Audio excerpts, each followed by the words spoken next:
Absolutamente. Parte di meta che non sapone também tá para rejuvenescer partido. E aqui na nossa papi di edazo, rejuvenescer que mendi tres un dinâmica novo.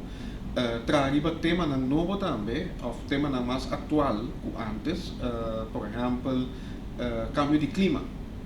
Pero também discutir pari tópico na comporta controversial, maneira abortos, maneira matrimônio di persone di mesmo sexo. Questa cosa ocupar messe fin fija una posizione ribadge e door di processo aqui, por exemplo, nós começar um programa que chama Caminha nossa papel di tema nan Mikesa, nós chamamos caminha nós invitar gente nan abrir gewoon bem conversar sobre certo tema nan e enfocar naturalmente para trazer gente novo do partido, porque não somente trazer membros nan back renovar nosso compromisso para com a meta do partido, pero trazer cara na novo, dar training também, que potencialmente amanhã porta uma geração de políticos na novo para o futuro. Então, sei, o contexto é também é importante para walk the talk, no sentido, não somente buscar gente novo,